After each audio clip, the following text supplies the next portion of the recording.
95.1 FM, knvc.org, Carson City, Minden, Gardnerville, your community radio station. And it's time right now for Carson Rural Communities Update. And this is your host, CJ Gilder. How are you, everybody? Hey, I'm still learning all this equipment, and I'm sure I messed up somehow. But let's see how we're doing. So, how was everyone's New Year's, and how was your holiday? I hope you had a wonderful time. And now we're back to 2026 and starting the year anew.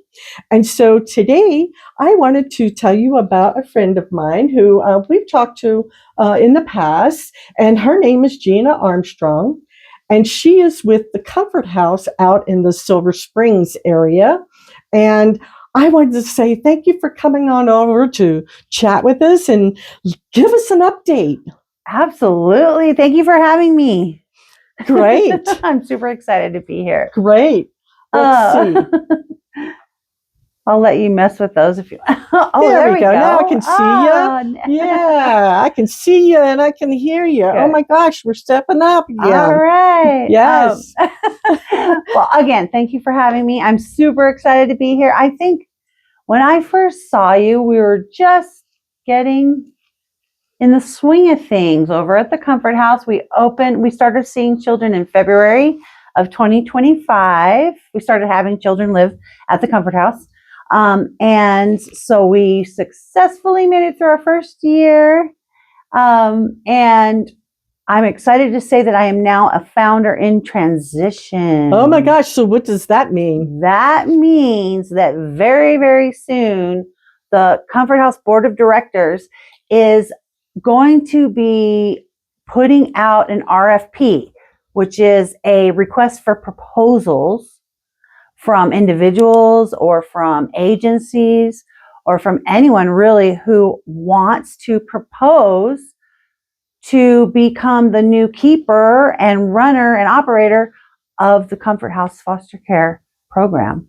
Which is a family home. Yes, it is a large family foster care program who specializes in teenagers who are not of high special needs, basically your run of the mill, if you will, teenagers or school-aged children who are in foster care. And it's a trauma-informed program, and it is designed for long-term care, short or long-term, really emergency care or long-term care, which means we take them and we keep them until they can be reunited in a safe environment with family or in another better, safe environment. So then when you say trauma informed, exactly what does that mean? So trauma informed is really just saying that we want to provide a very loving and supportive and caring environment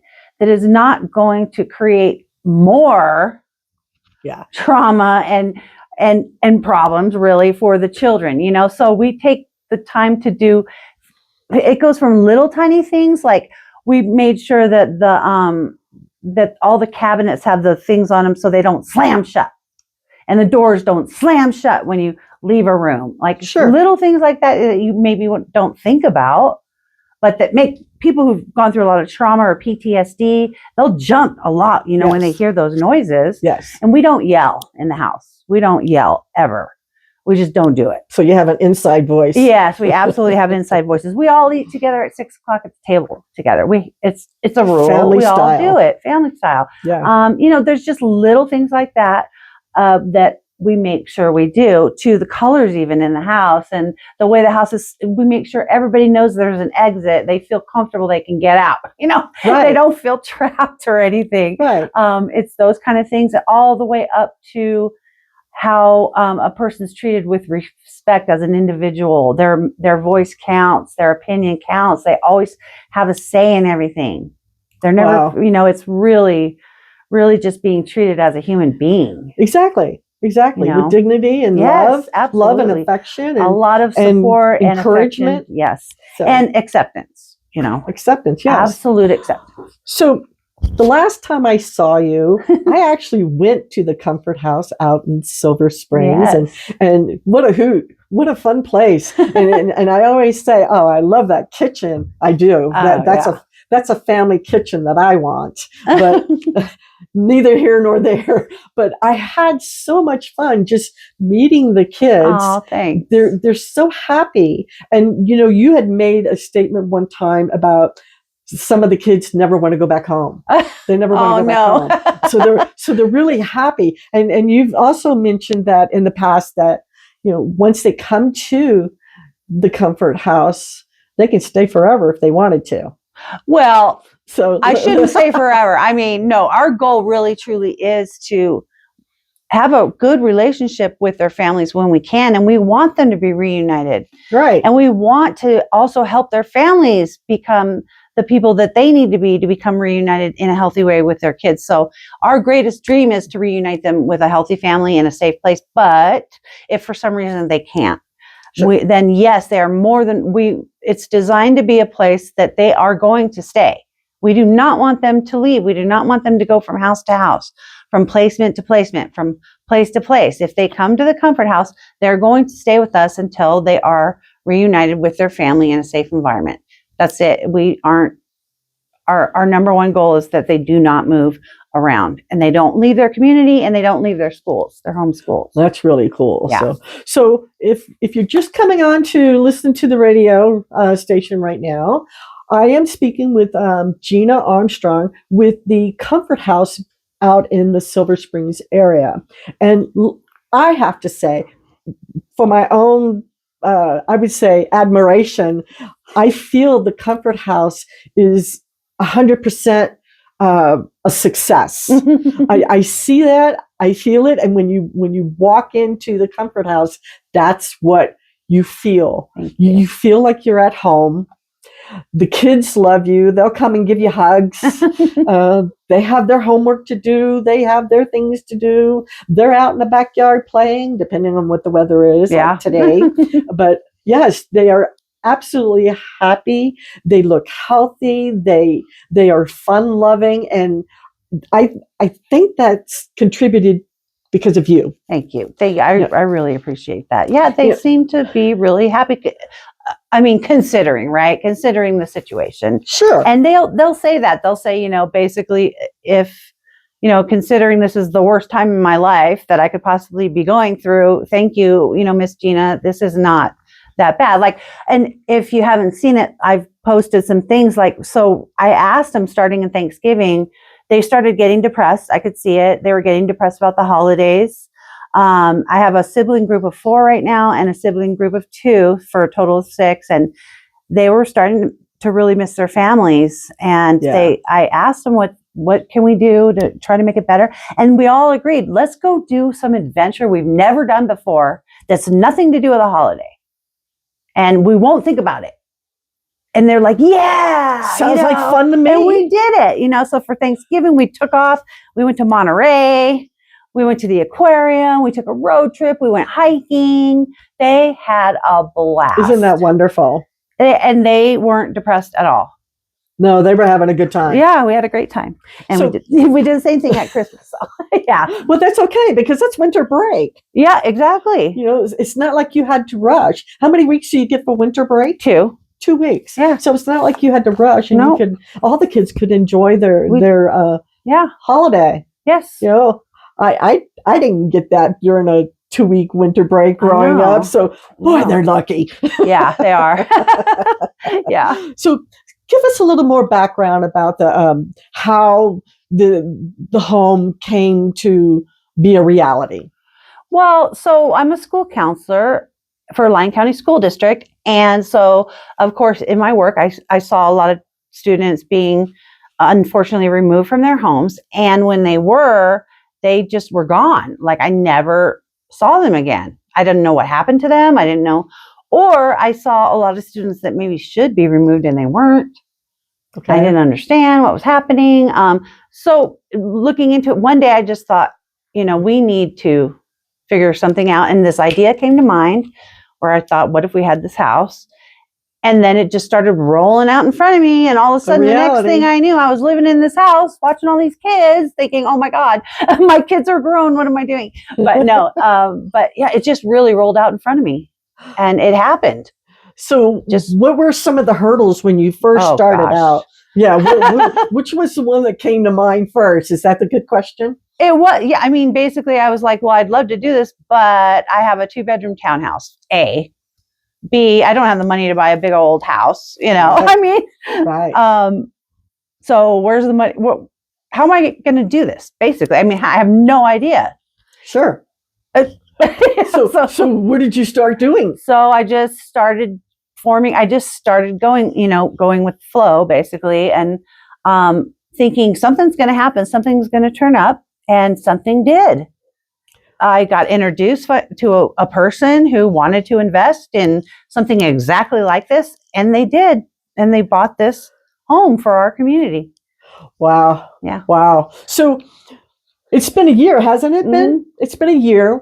And I've gone to a couple of the social dinners that you have. You have them monthly, don't you? I used to. We every time we have to cut costs, we have to get rid of stuff like that. So it had to go for a bit. Oh, well, that's okay. But we'll bring it back as soon as we can. We love having those Sunday dinners. Sure, exactly. I think the last one was July 3rd weekend, and that was on a Sunday, wasn't it? Yep, always on a Sunday. Yep, on a Sunday. That was really fun. Just watching the kids is a hoot. Also, oh my gosh, they were crazy. Yes. So the house is 6 bedrooms, right? Yes, 6 bedrooms, 3,200 square feet, 5 acres. Huge outbuilding, all these.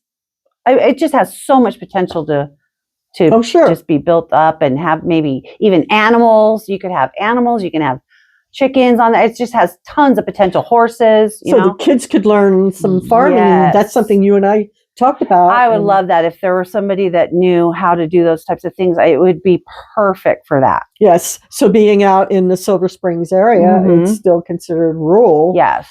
So I guess having chickens and goats, maybe even horses possibly on the 5 acres. Absolutely. Wow. That would be a great experience for the kids. You know, and the other thing that we talked about that I was thinking about is that there's going to be a child that's going to come through these doors.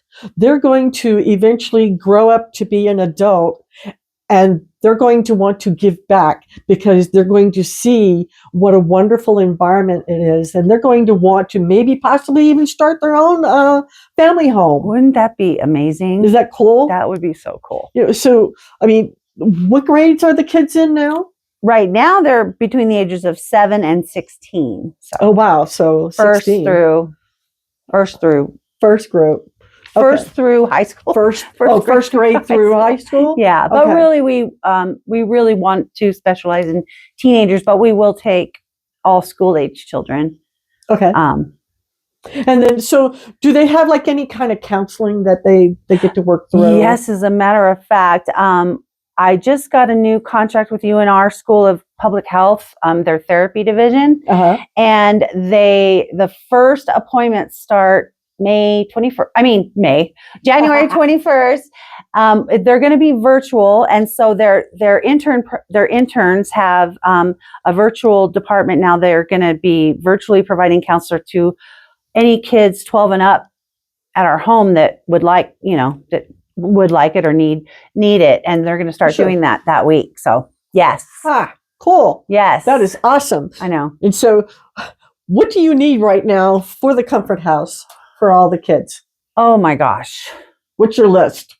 I wish I would have prepared. Gosh, I don't even like everything and nothing. I always say like, there's just so much right now I don't know what we need. We always need like paper products, things that we go through. Sure. I always, say things like that. Things that we have to get every month. Those things are wonderful to get because they cost so much and we have to get them every single month. Okay. Like paper towels and, they're boring to say, I know, boring to buy, but paper towels and Kleenex and toilet paper and those kind of things. All the little paper All goods. the paper plates and napkins and all that. We of course got tons and tons of stuff for Christmas, so I can't really say we need anything like that. Tons of clothes and shoes and jackets. So I feel like all of that's good. So right now I think we're good. But Kids come and go. Yeah, I don't know. They come and go. Yeah, they do. So, There's just always, I never know what we're going to need, but we'll let you guys know if we have like a specific thing that comes up, or maybe we're raising money for a function or something like that. Obviously, we always have those kind of things that come up, where we might have like an event or something that we need, maybe the kids want to do, or they bring up something that, we want to do this special thing that maybe we can raise money for that or something. Sure. I envision yes, a farmer's market on the property. Oh, absolutely. Wouldn't that be cool? It would. Because it's easy access. Yes. Wow, that would be awesome. That would be. Planning now. I can't imagine. I don't know how people grow things out here. Like, it would be so great if somebody could do that on the property and show them how to do that. That would be amazing. Oh, we have to call the 4-H group. Oh, we do. And raising turkeys maybe, or whatever they do. Oh my God. Processing chickens even. That'd be cool. Oh my gosh. It'd be amazing. All right. So when's your next event? Do you have one planned yet? You don't have anything. So what would you like to see planned, so that in case people are listening on the radio, they might be able to step up and volunteer and help you? Oh my gosh. Right now, I think our big focus really is just on this RFP. This is really the big thing, because what's going to happen is someone's going to take over. Sure. And they're going to plan something. They're probably going to be the ones planning something. So right now, all we're focusing on is someone, if somebody gets through on this first RFP and is the new steward of the Comfort House, it could be by April 1st, this could be a whole new group. A whole new environment as well. It could be an entire new group. So when you're looking in the RFP, what are you asking for? What are you seeking? Oh gosh, it's pretty detailed, but I mean, me personally, of course, the whole board's going to vote on it, and they might have different opinion than I do. But me personally, I really want someone who really aligns with that same trauma-informed philosophy of just the live-in house parent style. It's really a family, really people who are really, really into that family style. And also would love to see people who are from the rural community, from here. I want people who know, they understand how we are. You can't be from somewhere else and really get it. Right. I don't know how to explain that, but if you're from here, you know what I mean. Exactly. And if you know what I mean, you know what I mean. Yes. So I want that flavor of it's got to be here. It's not like you would want someone from Detroit to come to Silver Springs. And God forbid California. Or California. Whatever. Oh God. So it takes a special person group to run a family home, not a group home, but a family home. A large family out here. Yes.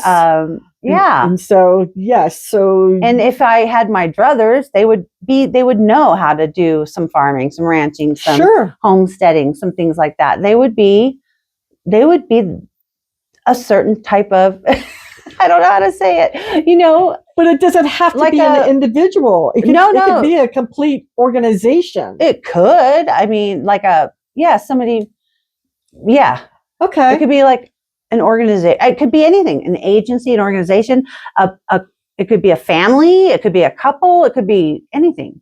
Whoever, as long as they had an idea of how this could work for them. Right. Righto. Okay. So then, and so when we put it out, we'll put it out publicly, and anybody they'll have 3 months to put their proposal together and send it in to us. Okay. So who do they call? So if they hear about this, who do they call? They can call 775 me. Okay. At 775-895-7537, or they could email. Okay. It would be V as in Victor dot Armstrong, ARMSTRONG, at comforthousenv, like Nevada.org. Okay. Okay. Very good. Well, let's see. I have to move a little bit further. I promised Story County that we would get this little information out to our readers, and you know I have a vision issue. Would you mind sharing reading this for me? No, I would your not. Glasses? Yeah, Thank I don't you mind. so much. Okay. Folks who don't really know, I had a stroke last July. One of the things that that I was lucky to do is I was able to speak. I was able to use my hands and my legs, but my vision became a problem with it. And so I'm still hoping that will change in the next 6 months or so, but so far, no. So would you please read Absolutely. to us? Okay, Story County News. Mark Twain residents. We want to share some updates we have planned for your community in 2026.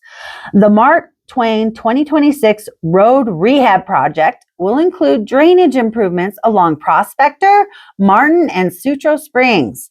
Currently, companies are conducting core drilling at Sam Clemens and Sutro Springs to determine the level of engineering required. We'll continue to provide updates throughout 2026 regarding any traffic changes, road improvements, etc. We want to thank everyone in advance for your patience and understanding while we do the work. This page on our website details more about what capital improvement projects we have for Mark Twain. www.storycounty.org//Mark. I think it's going to be Mark Twain. I think it's going to be Mark Twain, but that's how it came out printed on. Okay, that's right. okay. Mark Twain Capital, The Good Story, Story County, Nevada. Yeah. Mark Twain Capital Improvement. Oh, do you want me to keep going 2025? Or is that old? Good. Let's see. Because capital improvements. Well, it started in 2025. Okay. And so they're moving into 2026, and that's what's going on. Yeah. Yeah. Do you want me to go? Just skip a page. Oh, because we're past 2025. No, I just read 2026. Oh, there's more. Okay, here. I'm just going to keep going. Okay. It's the way okay, 2025 and 2026 upgrades. The roads, $3.8 million is planned for Mark Twain road improvements in 25 and 26. Includes drainage improvements on Martin, Sutro, and Prospector. Right by me. Mark Twain Community Center, $1 to $3 million is planned for a building to remove fire trucks from the community center, enabling expansion of the community center's multi-use space. That's going to be awesome. The new outdoor electronic message board is under construction now. Regular county staff presence at the building. An office was added for community chest, community services, internet network expansion, new outdoor lighting, new internet fiber. Zip code amendments countywide were submitted to Congress and work is ongoing.